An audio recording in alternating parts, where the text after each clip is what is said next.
Now, welcome back to the programme. Sheila's going to have a conversation with me there. Is that it, Sheila? When the mics are live, they're live. We have to be careful. I'll be very quiet, I promise. You wouldn't know what you'd be saying at all. Jason, thanks very much for coming in. Who is Jason Murphy? How are you getting on? Oh, not too bad. Good. Fianna Fáil councillor. And a little bit tired. From your canvassing. Yeah. Sheila Gallogly. That's pronounced correctly, thank you. Yes, at Marla Communications. That's it as well. Yep, Jeannie Mac, well. I'm doing well, all right, I'm doing well. Keep your texts and comments coming in regarding any matters political or any other matters whatsoever, please. 083 3333 975, text or WhatsApp, or you can call 051 846 123. Follow us on Facebook and on the old Twitter. And you can email us as well, deisetoday@wlrfm.com. Damien, I'm a floating voter. I don't know who to vote for. I want to hear everybody that's coming on, and keep up the good work, keep us informed. That's what we're going to try and do. We had a discussion about whether we're going to have everybody on before, and it's a big ask because of all the different candidates. We want to give 12 with Tiernan. How does that sound, Jason? 12 with Tiernan. I think that sounds good. That sounds good. There's a bit of a ring to it. I'd love to be one of those 12. As opposed to Damo's Dirty Dozen. Damo's Dirty Dozen. Jason Murphy, you're a Fianna Fáil councillor. We're going to be talking about marketing and a really, really good initiative that's happening regarding marketing. Waterford City and County, more needs to be done.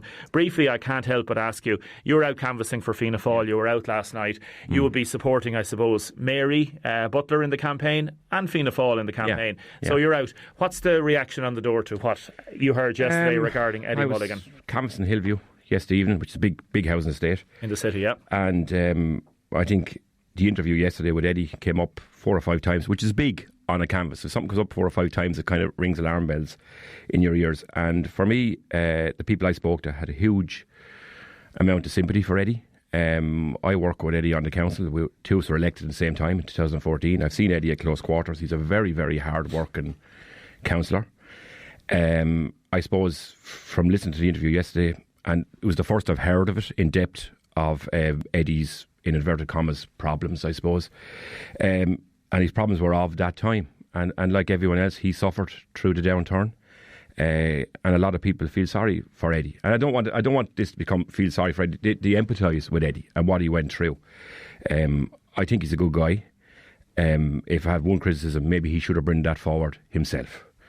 And then I think people would be more sympathetic. But on the whole, I think people are very sympathetic. What do you think Fianna Fáil are going to do? Damien, I like to think I know what Fianna Fáil is going to do on a number of issues, but I haven't a clue. If you're to ask me, I think Eddie should stay on the ticket. I think he's a good candidate, and I think he's good for Waterford. Marketing Waterford, text in from Declan. Who's responsible for the tourist sign telling people what to see in the area? On the motorway you see signs all the way down from Dublin, but nothing for Waterford until you've turned off. Portlaw has more things advertised than in the city. That's one of the things we'll talk about in terms of advertising in a minute. Sheila, you're with Marla Communications, your MD. Tell us a little bit about this marketing initiative, or what you'd hope to see for Waterford to get more done. Well, I suppose I'd start by saying the starting point of any marketing campaign is that you have a strong product or service to offer. And I think I've been living in Waterford for nearly 20 years now. I'm a blow-in, but I feel I'm from the area and I love Waterford. I think particularly over the last 10 years, Waterford has done an awful lot from a tourism perspective, but also from a work-life balance for the people who actually live here. So I think Waterford has a really strong message to communicate. And again, from a marketing perspective, if you don't have a strong product or service, it becomes very obvious quickly. So we're starting at a very strong position. Okay. I think there is an awful lot more that can be done to communicate that message effectively. But going back to that point, what is the core message? I don't think that's very, very clear yet. There are, I suppose, so many different, I think there's 3 or 4 different websites out there marketing Waterford.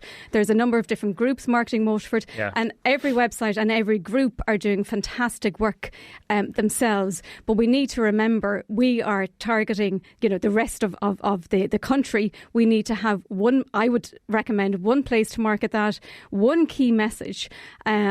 I think if the various groups, or whether it's through the council or how it's done, it's not a simple task, but it needs to be brought together. I was actually on a committee around 15 years ago, a Destination Waterford committee, and the same thing was being spoken about then, about different websites and different groups, and you type in Waterford or what to see in Waterford and different things will come up. Jason Murphy, you raised this at a plenary council meeting, and I suppose given the designation of the city being Ireland's most affordable city, some people can see that in a very positive way. It's a great place to buy a house now or whatever. Others can see it, oh Janie, we don't want to be most affordable. That means the houses are too cheap. So there are some places where house prices are really going very, very strong. And then the planned expansion with Project 2040, the North Quays. Why are you raising this, Jason Murphy? Well, I raise it in the context of the National Planning Framework. The National Planning Framework outlines that Waterford should grow by 30,000 people over the next 20 years, by 2040. And you have to look at in the context of where we've come from. And I just did a quick analysis this morning before coming on the radio. In 1914, Waterford had a population of 28,000. Waterford City now. Waterford City, okay. Waterford City now has a population of about 53,000.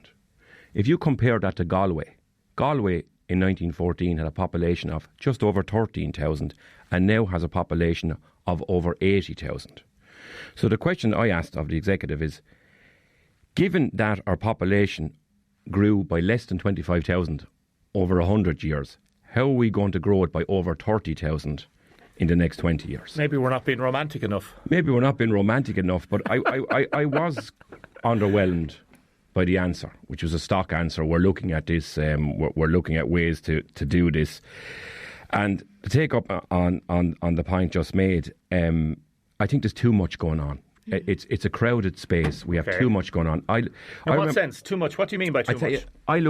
I remember sitting in the council and there was a huge marking around where Ireland begins, Waterford, as part of the Ireland Ancient East initiative. I looked at that this morning, and Waterford City and County Council did a YouTube video on that. It has 7,000 hits in 4 years. Is that where we want to be? 7,000 hits in 4 years? So is there box ticking going on? Like, that's not the fault of the council, would say. They might say, well, there's businesses and there's initiatives and everybody has to come together. And a lot of people over the years, whether it be Michael Walsh and other people, they've pulled as many people together as they can. They would say that they're trying their best. They are trying their best, but I think, as was already said, we need a centralised message. I think what's happening with Waterford City and County Council and the message we're putting out there, it's going all over the place. So who sells that message? I'm going to ask, I'll come back to you now in a second, James. I'm going to ask Sheila that now. Should that message be coming from a government body, aka a council, or should it be coming from a separate group set up, or should it be coming from a private group, or should it be the chamber? Or because if you want to get anything done, you have to have people driving it forward. So who do you drive it forward? I suppose that's one question to look at, definitely, Damien. Just from listening to what Jason was saying there, and I think he's hit the nail on the head. The message, the starting point for this really is looking at who are we targeting. And I think, you've given the example, Jason, of a YouTube video that got 7,000 hits. I mean, that 4 years. Yeah, but, you have tiny clients out there who, because they have a targeted campaign, will get to their target audience and within a couple of weeks they'll have 10,000 hits in a video. It's not that difficult. So the question... I did a little thing down in Kilmac at the railway station last Friday and 10,500 hits in 2 days. There you go, exactly. So the video is fantastic, so the content is very, very strong. And I think in the context of Waterford, what we need, the communication piece, it's not about having one message and pushing that one message out there. And I think that's the mistake that's been made. I don't know, would I agree that there's too much going on? I think there's an awful lot of really important initiatives going on. They're not being communicated in a coherent way. But what I would say, and just to put it into context, if we're looking at encouraging people to move to Waterford, you're looking at everybody from a 17-year-old, maybe a little bit older, right up to an 80-year-old. If we give everybody within that demographic the same message, we've lost. Nobody within that is going to appreciate one message. If we look at what we talk about in digital marketing, and it's a little bit academic, but developing digital personas, and that's about really understanding who you are targeting. So within that, you're looking at, just to give a quick example, two different persona groups. You have a couple, they may have 1 or 2 kids in their early 30s who are considering moving to Waterford for whatever, or considering moving somewhere for whatever reason. You also have, a 70-year-old couple or 70-year-old individual who decides they want to move. They're very, very different motivations, different challenges, different issues. One message isn't going to work for them. Does that mean, OK, I'll come back to you in a second in terms of brass tacks. A text in, there's a town in Denmark that's changed all its pedestrian signs to Vikings. I think it would be fantastic branding the city, and it wouldn't be too expensive either. That's from Ciara in Tramore.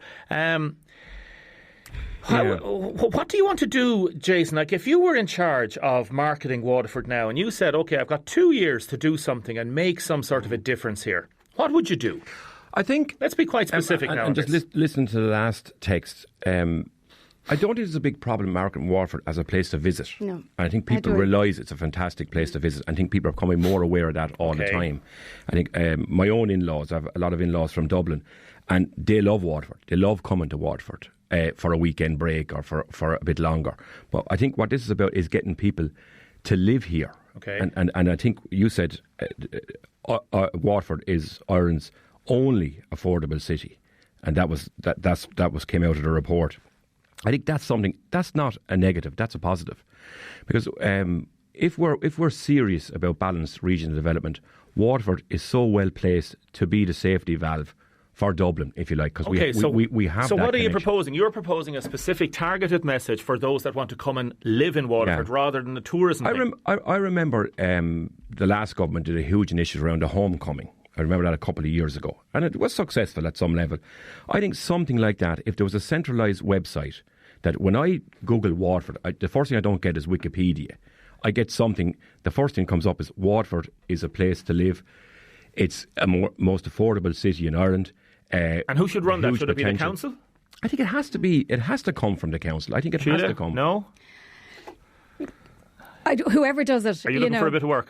Well, now I'm out there. I've been very successful, but it doesn't matter who does it. Yeah, I know that, it really doesn't. It is about what is the key message. No, but just to build on the point. And the point is, do you think though, Sheila, and again, this is not selling your own business, do you think then that the council have enough to do, council workers have enough to do, staff in the office, that it should be driven by private business? Who pays for it? Well, I suppose then that is it funded through the council? There you have, and then maybe that is the way that it needs to go. But the other thing I would say is, and this may be part of the issue. Everybody who works in the council is extremely busy. They may be doing a little bit of communicating from time to time in terms of what Waterford has to offer. While digital marketing is very, very effective, it takes a resource, it takes an awful lot of time, it takes analysis, and then it takes iteration. So it has to be taken seriously in terms of the role, the skill set, and the ongoing requirement for not even a person, a team to manage that effectively. Yeah, Waterford in your pocket reaches over 100,000 a week, says Paul, and other people talking about we can't promote the city limits, no proper signage at Knockboy, Ferrybank, N25 bypass signage. That comes in with the council as well. And obviously getting the government to help support initiatives like this. That's where the money could come from. I think so. And I think the government has a role to play in this. But I think Sheila is 100% right. Whether it's outsourced or who does it, I don't care. But the target is that we will grow by 30,000 over the next 20 years.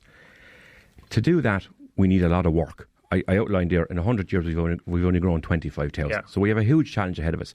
The North Quays development is hugely exciting. 150,000 square metres of retail space, social housing as well in there, and as well as private housing on top of that. But these people are not going to come down from Mars. We have to get them to live here. We have to get them to work here. We have an awful lot to offer. We have an awful lot of connectivity to other cities in the state, Dublin, Limerick, Cork. We're a hugely well-connected city. We need to get that message out there.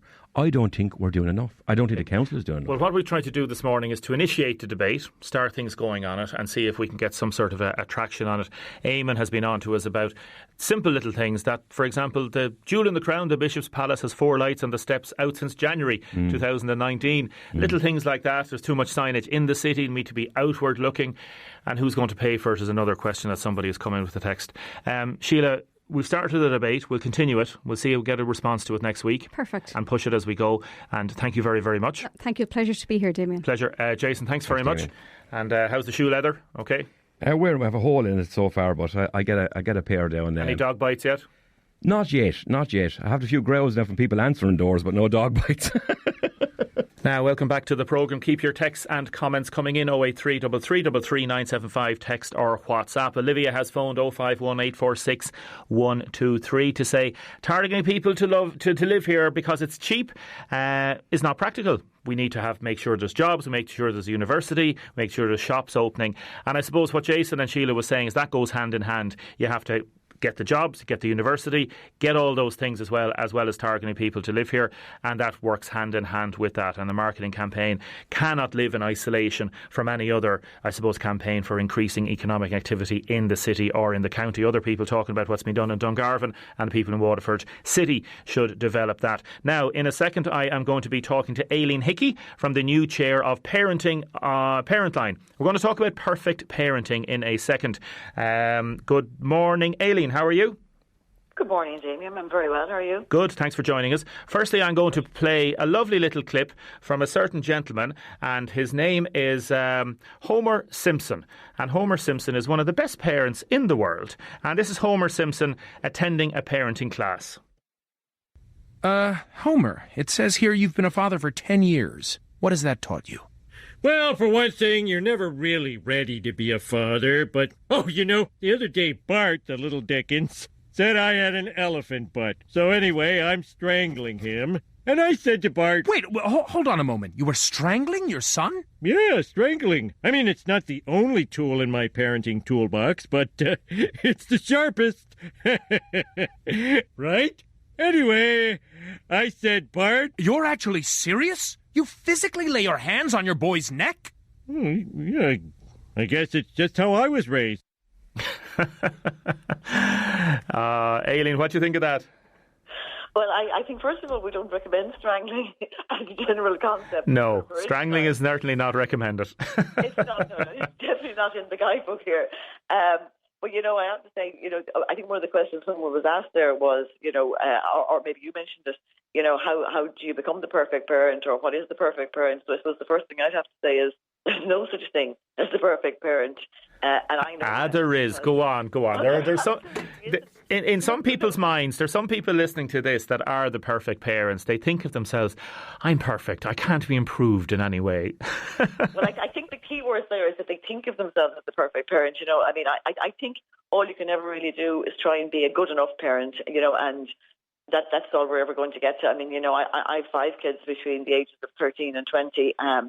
So I certainly know from the coalface, how difficult parenting is, and how much you don't get an instruction booklet or a big manual when you have the kids, and you certainly don't get the second edition when they become teenagers. So I think parenting is something that we all struggle with, whether we admit to it or not. But there's always issues, and there's no typical problems. And it's not so much even that it's that the child is a problem. It's just sometimes the problem is a problem, and there are situations that can get out of hand. And do you think? So there are family difficulties. Basically. Yeah. Do you think, Aileen, parents put themselves under pressure themselves? Like, one of the things that Mally Coyne from the NUIG has written about is that there should be 3 pillars for good enough parenting. In other words, we should just accept our failings.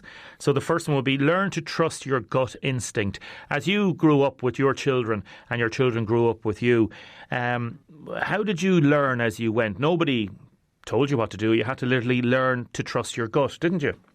That's 100%, yeah. It's kind of, it's the seat of the pants stuff, a lot of the time, and it is, it's having confidence in that what you're doing is right, that it feels right. It's sometimes just making judgment calls, but a lot of people may not have that, I suppose. So I suppose, the reason that I was interested in becoming the CEO of Parentline and that I'm trying to, develop the awareness of it is that, I think sometimes, I think we all kind of think that we're very progressive parents these days, and that we're not like our own parents' generation, and, which was kind of, all about, don't tell the neighbours and keep it within the family and all the rest of it. But actually, I don't think parenting has dramatically changed generationally. relationally wise, I mean, I think there's still a huge amount of, make sure the neighbours don't know what's going on in our own family. So I think sometimes that's why it's helpful to have something like Parent Line, which is, it's a national parent line, it's a national helpline that gives support and information and guidance, and it's all done in a confidential and a non-judgmental manner. Yeah. And we have trained volunteers who are, so they're trained in listening and counselling skills. And sometimes it's literally just about hearing another point of view. I mean, you might actually have the answers yourself, but sometimes if you talk to somebody, you can bring the answers forward, I suppose, yourself. So, I think that's why I think it's a very valuable resource for parents who may not necessarily want to turn to family members or neighbours, because sometimes they just don't want to kind of throw their children under the bus. They kind of they prefer to do it with somebody entirely anonymous. Yeah, and the phone number 1890 927 277. So that's 1890 or 87. Yeah, or there's another number as well, 8733 500. But there's volunteers on the phone lines from 10 in the morning until 9 in the evening. From Monday to Thursday, and from 10 in the morning until 4 in the afternoon on a Friday. I've met them. They're fabulous people, and excellent. They're a great support, I think. And as I say, I think it's a great resource for parents. Yeah, no, it is. Yeah, and the second pillar, just to mention it, that Mally was mentioned, let go of the fallacy of perfection, and the third one, get to know yourself as a parent and prioritise self-care. So yeah, you do have to spend time on yourself and spend time, because if you feel good about yourself, that will rub off on your children as well, won't it? Absolutely, and and that kind of even goes back to the whole thing. Again, as you just said, parents have to help and support themselves so they can help their child. So it kind of goes back to when you're sitting in an airplane, what it says is make sure you put on your own oxygen mask first before you attempt to put on the oxygen mask on the child, because you can't help the child.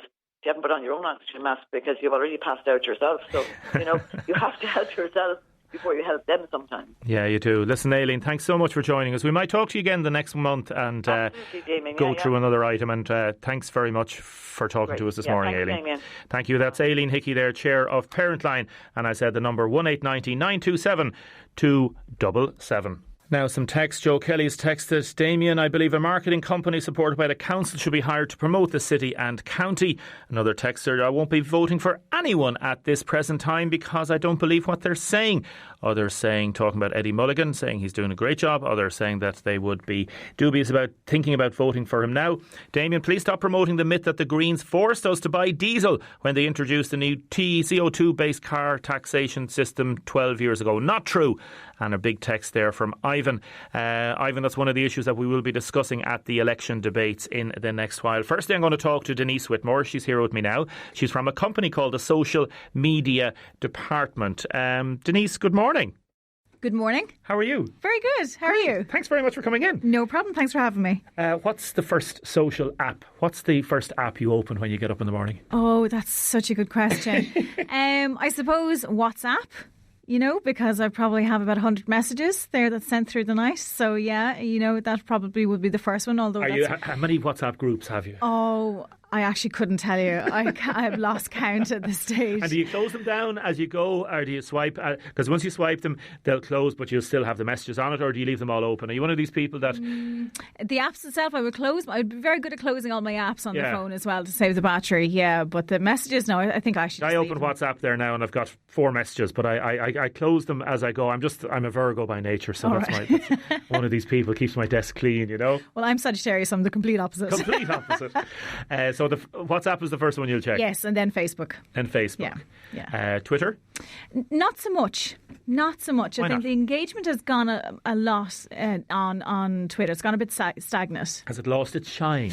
I think so. And now they have actually brought this new update this week, but it's not going to be rolled out, I think, until later this year. They're going to be testing a couple of different updates in relation to cyberbullying and hiding replies and stuff like that. But look, as an avid Twitter user, maybe about 5 years ago, we're still waiting for an edit button. I'd really like to be able to edit my tweets, and that's not there. You look at every other platform, constantly changing. Yeah. Facebook looks completely different even from 12 months ago. It's always changing. Twitter just doesn't change. Viber? Viber, nope, stopped using it. Stopped using it completely? Stopped using it, yeah.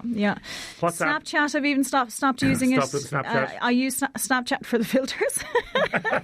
When I'm feeling a little tired in the morning, I stick on a nice filter to maybe myself look a bit better. TikTok, have you TikToked yet? I have a TikTok, but I've yet to use it. I have fallen down the rabbit hole of watching videos on TikTok, and like hours have gone by with just watching really stupid videos. Like, your eyes not get sore?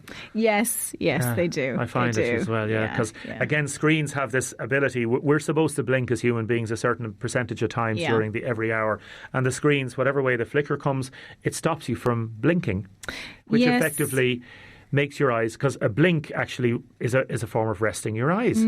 So people that are worried about being on the screens too much and their eyes get tired, that's what it is. Yeah, it dries out your eyes a lot. But even the blue kind of screen, you know, it actually it affects your brain before going to sleep and everything as well. So even I think watching TV isn't the same. It's the actual computer screens and phones and things like that. So it's got to do with the distance between the user and the interface, and the telly is further away. If you're right up close to the telly, as if you're watching one of those horror movies, you'd have a different experience. I'd be behind the couch. You're not a horror movie person. I am. That's the reason I love horror movies, but I'd still be behind the couch. Scared. 100%, yeah. Really? Adrenaline junkie, yeah, definitely. WhatsApp is phenomenal. 79%. We'll go to 80% of adults now have WhatsApp installed on one or more devices. 3/4 use it daily. So WhatsApp is the big thing. It's like what, 2 million, 2.3 million? It's phenomenal. It really has come on. And then Facebook Messenger has obviously increased as well. That's very big. We're looking at around 60% of adults still using it. Yeah, so about 2/3 of adults in Ireland are still using Facebook. But the Facebook Messenger is it's very important that you actually mention that, because it's where social media is going at the moment, right? That we are kind of used to these news feeds and things like that, and our platforms our profiles being open enough, whereas the younger generation, they're all about this kind of, it's a much darker social media that they're interested in. It's not that it's ominous or anything. I just mean that it's more private. So they love their messages, their private message groups, which is the reason why you've got WhatsApp and Facebook Messenger becoming much, much more popular. And it's the reason why Snapchat was quite popular as well. So I suppose the challenge then because for people that don't know this word encryption, it basically means that if you're in a private WhatsApp Messenger group, only people within that group can see it, and nobody else outside it can see it. Exactly. Unless you obviously decide to share it. Exactly. If you're in a Ballyragga GA club and there's something to do with post-match celebrations and certain ladies in certain states of undress. And then it becomes a big problem. Yes. Effectively, anything that you do put up on a phone in terms of social media potentially can go across the world. Yes. So even though it's private at any stage, it can end up being a platform for bullying or for any other form of abuse. Private in inverted commas. Correct. The way I look at it is, if you wouldn't, wear it on a T-shirt walking around town, then don't be putting it, on your Facebook or WhatsApp group. How are political parties going to use social media to get their message out and across this election? How are they doing it already?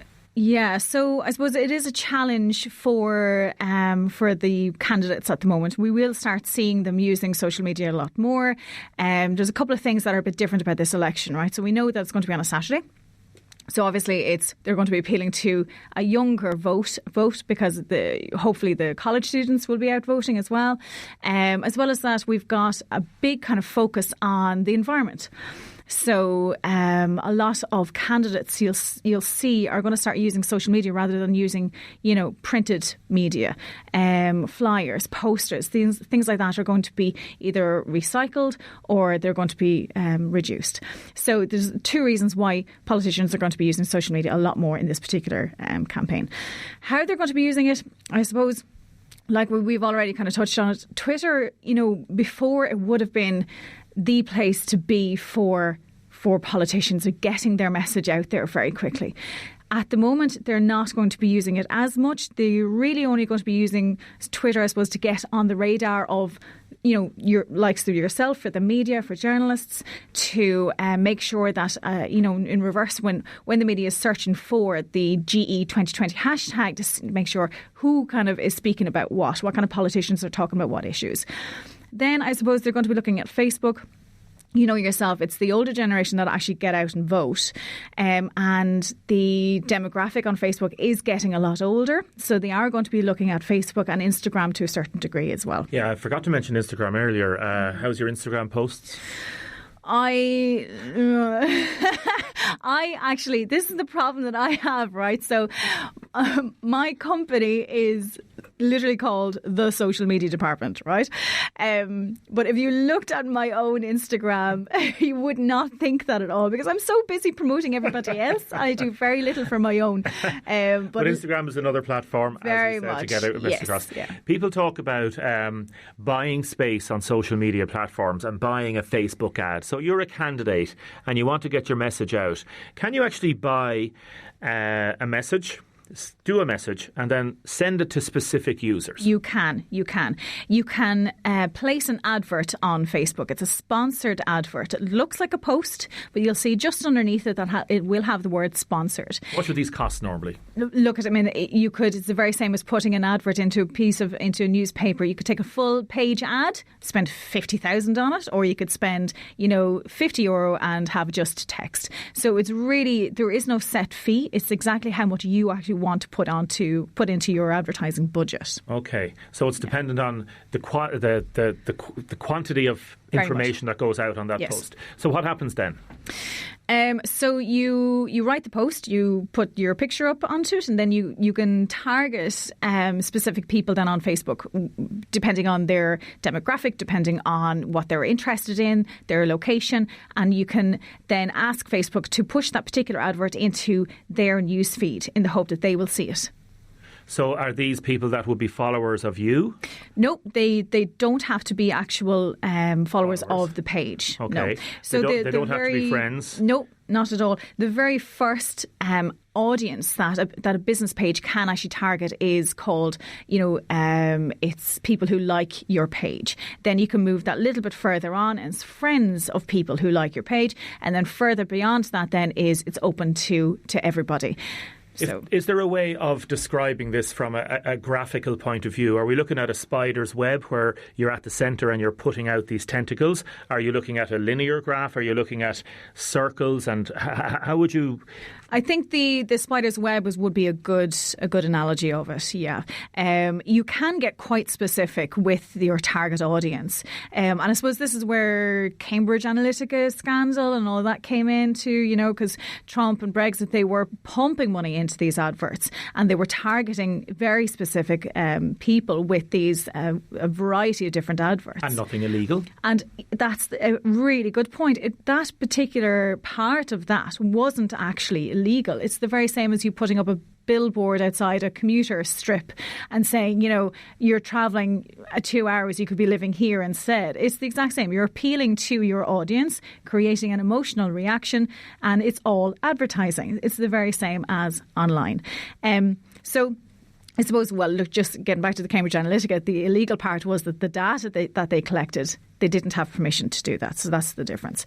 But because of that, Facebook has now brought in these new policies that if you are putting out adverts that are in any way related to social or political issues, you have to go through to be verified, a process to be verified showing identification, and so I think that's really good. It also means that any politician that are running ads, it's very clear, it's very transparent to see who is actually paying for these adverts, and you know that they are being verified as well. Does, again, maybe this is not a question for yourself, the rules of the general election engagement in terms of spending, as far as I understand, do not apply to the social media outlets. So, for example, you still have an unlimited potential candidates would have, if they have loads of money, deep pockets, to actually do a big social media postings. Is it possible to get into WhatsApp groups? Is it possible to get a message to get it then sent on like an old style chain letter? Yeah, so the next step then for advertising, I guess, for businesses and for the candidates in this election is we've kind of discussed the challenges with social media, and you've got adverts and the demographics on Facebook, for example. Let's just look at Facebook, right? So there's still quite a lot of young people using Facebook, but they've been born into almost like a digital advertising environment. They're so used to seeing adverts at the moment that they just completely ignore this, right? So this is the reason why they've moved over to these private chats. So before, businesses would have used influencers to try and actually get into that younger audience. They would have, let's say a company would have hired an influencer with 100,000 followers. They spent the time building up their followers and there's a connection there. They give the product, they talk about the product, and you hope then that their followers would actually purchase it. The problem with that is now even the younger are seeing that and they're almost scoffing at that. So now businesses are like, okay, well, we can't use adverts. They're ignoring that. They're ignoring the influencers. It's hard to get into the private message. So what do we do? So the next thing that they're looking at, it's called a nano influencer. So you've got, instead of one person with 100,000, you might have 100 people who have only around 1,000 followers. But those 1,000 followers are friends and family. There's a much stronger connection with them. So when they're talking about this particular product, their followers are much more inclined to actually engage and look up about that product. So just to come back and actually answer your question then, it's these nano influencers, if you can get them in a group chat, then start and get them to start talking about a particular issue or a brand, then that is a way of actually infiltrating those chats. Will you have to pay them to do that? Well, it depends. Really, it depends on the company. Yeah. It depends. Some of those like a political party. If somebody's running for election here in Waterford, do you want to pay somebody to get into the WhatsApp group? See, the election is I suppose it would be a bit different. I'm not sure you would really go down the route of paying an nano influencer. What I would hope is that you would have a group of people who, let's say, you've been working with over the last couple of years who do believe in your message. So you ask them, it's like, right, I need you to actively push my message then. And so that could be a little video you've done, it could be whatever message you're trying to put out. Do you think it's overstating to say that this election could well be decided by social media influence? It's a tough one. When you look at the last two referendums, they really were influenced very, very heavily with social media. Yeah, it's very difficult to see to say because, like I said, it is still that older population that actually vote. That they are the ones that come out and vote. How we can try and get a younger vote, we'll have to wait and see how this actually pans out. Yeah, the other thing that happens is that Granny and Grandad, Mammy and Daddy, over the age of 50, whatever, on their phones, on their tablets at night, they're also saying to the young person, their daughters or sons or whatever, oh look, I saw this on Facebook, oh look, I saw this. Again, there's this proliferation of information from certain devices across the board. Oh, definitely. It's a ripple effect. Yeah. Oh, definitely. But what I'm finding is when I'm out there and I'm chatting with let's say college students and things like that, and they're very passionate at the moment, they're protesting more, they're passionate about the homelessness and especially the environment. But there seems to be a gap in understanding that yes, they're passionate about these particular issues, but they don't see the link between the issues and a politician and and actually using their vote to make a difference. If you want change in your local community, you have to have a representative in the Dáil, and there seems to be a gap there. Putting up an Instagram post or tweeting will not bring change. Exactly. You have to get out and vote. Exactly, and you need to have somebody there who's going to listen to your issues and bring that up for you in the Dáil. So you have to get out and you have to vote. Deise, thanks. No problem. Deise, thank you very much. Jonathan is going to be joining us next. Now, welcome back to the programme. Jonathan Earl is in. We're going to talk about the Business Awards, a massive event that takes place in Waterford in February. Firstly, a little mention. Barbara Pepper lost a gold-coloured ring with a blue stone on it in a black bag in the city yesterday. If you found a coloured ring with a blue stone in it in a black bag, could you hand it into the Garda station, one of the shops, and contact the station here, please? Seamus has texted, I think it was Seamus, did you know that 12 noon today is the actual time and anniversary of Irish Independence Day? Isn't that interesting, Jonathan? It certainly is. Exact time and day in the next few minutes. So we'll all stand up and sing the national anthem or something. Show a bit of independence. Show a bit of independence, exactly. Jonathan Earl, Chamber of Commerce, thanks so much for coming into us. 36 of Waterford's top businesses have been shortlisted for the 6th Annual Business Awards. It's hard to believe it's going 6 years. It's really sort of taken on a momentum of its own, hasn't it? On the way in, I should have checked. I was trying to remember how many years it is. 6, yeah. I'd have guessed 5, but yeah, it's great. And I remember when Nick Donnelly and Tina Dower and we all sat down and when it first come up, and it was one of those situations where, oh my God, why haven't we been doing this all along? Because it's perfect for the chamber. It's perfect for as a celebration of business in Waterford, you know. And what I love is I didn't recognise half a dozen of the names on this list, and that's a poor reflection on me, and I apologise to them, and I won't say who they were, but there's a freshness, and that's the concern. And I remember in those early meetings bringing up, okay, well, what do we do after 3 or 4 or 5 or 6 years? And will the same businesses keep cropping up? And some of them do, because they're class businesses, and some of them have survived at the top of their game. But it's that freshness coming in every year. Now the association with West Waterford has certainly helped that, and it's more appropriate. You know?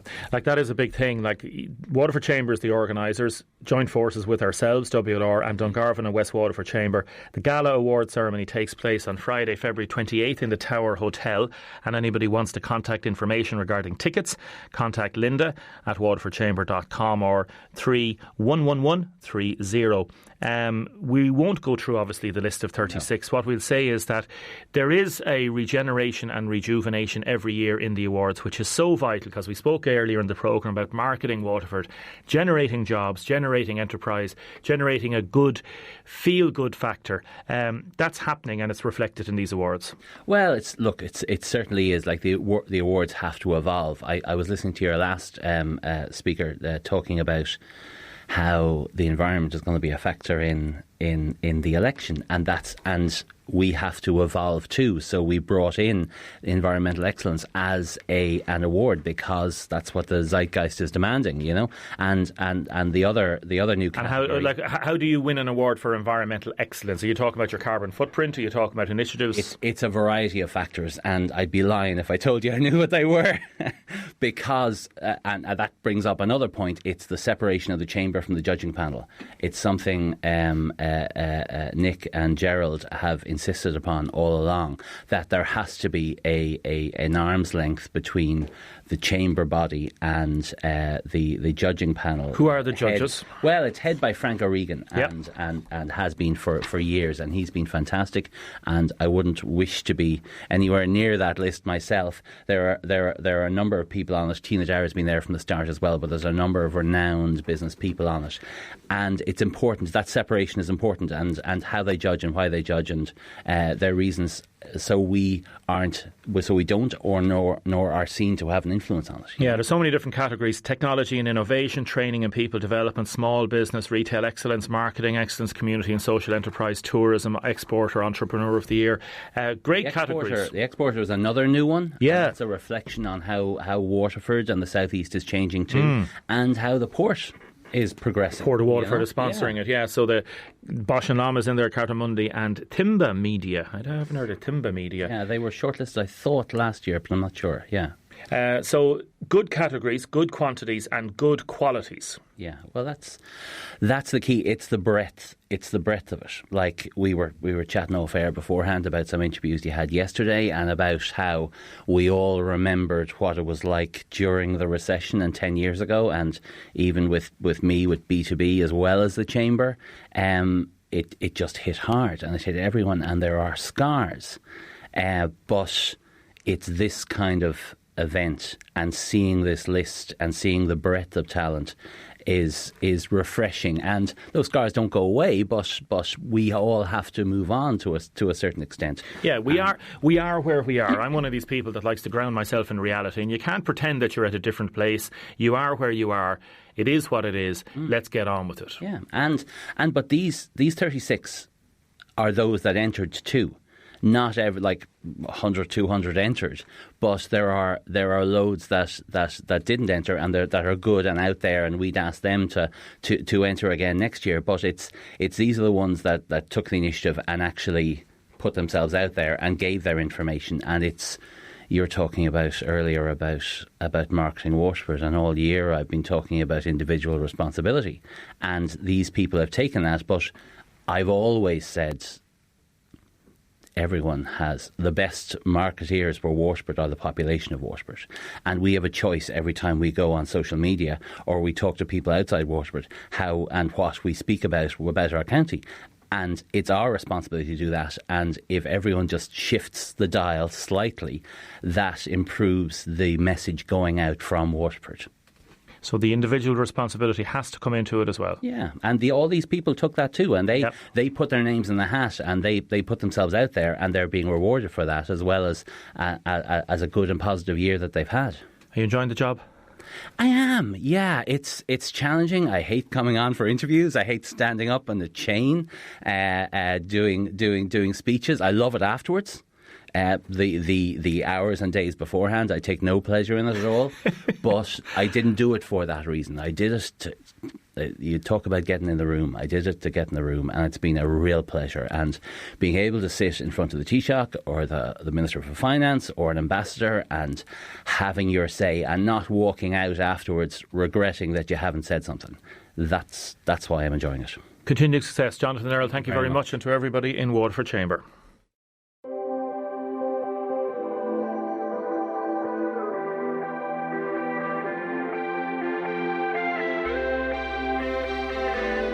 Now, thank you everybody for all your texts and comments today. I didn't get to all the texts and comments, but I try to reflect in every programme a fair balance between all the texts and comments. Thank you to Julie for producing. I hope Barbara gets her ring back.